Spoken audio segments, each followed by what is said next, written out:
Assalamu alaikum wa rahmatullahi wa barakatuhu.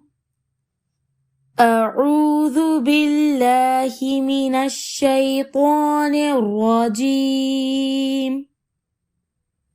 بسم الله الرحمن الرحيم.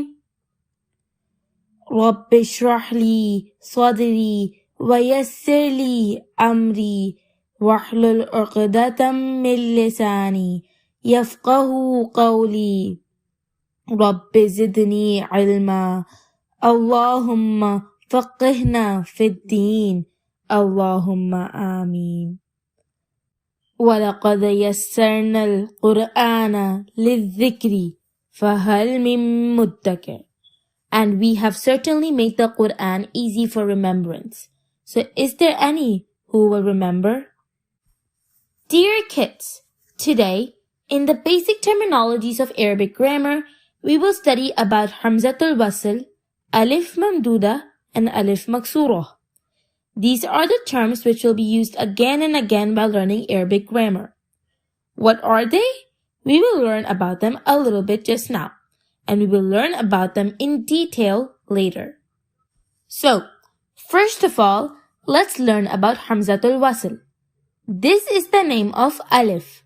We have to see which Alif is called Hamzatul Wasl, as another Alif is also known as Alif Mamduda. Then, there is another Alif which is known as Alif Maksurah. So which Alif is it which is known as Hamzatul Wasl? It is that Alif which is not part of any word, meaning it will be written down but it will not be read in continuity. So, what is the meaning of not read in continuity? Let me tell you. For example, Huwallah.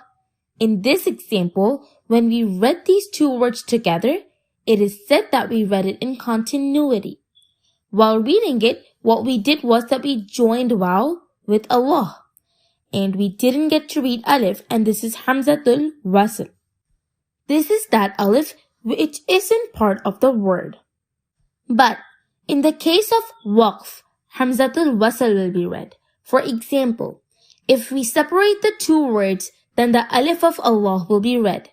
We don't read it in case of continuity, but we do read it in case of Waqf, and we put Zabar on Alif of Allah. It is a rule of Arabic grammar, and we learn about when to put Zabar, Zir, and Page in Hamzatul Wasl later. So, right now just learn if Lam comes after this Hamzatul Wasl, then Zabar will come on Alif. Let's see an example. Alhamdulillah. We put Zabar on Alif. Similarly, if we read the word Allah separately, then we will put Zabar on Alif. But when we join Hu and Allah, then Alif will not be read. So now let's read about Alif Mamduda. It is that Alif which has a mad on it. Mad can be recognized by a symbol of mad. Every word which has a symbol of mad is read a bit longer, such as Asma.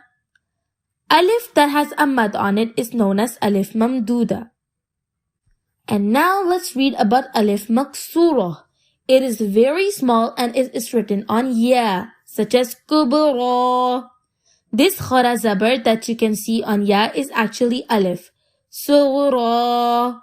Alif Maksurah is that Alif which is written on Ya and is very small in size. So let's repeat today's lesson. Firstly, we read about Hamzatul Wasl. It is Alif and isn't part of any word. It is written but not read in continuity. But in the case of Waqf, it is read.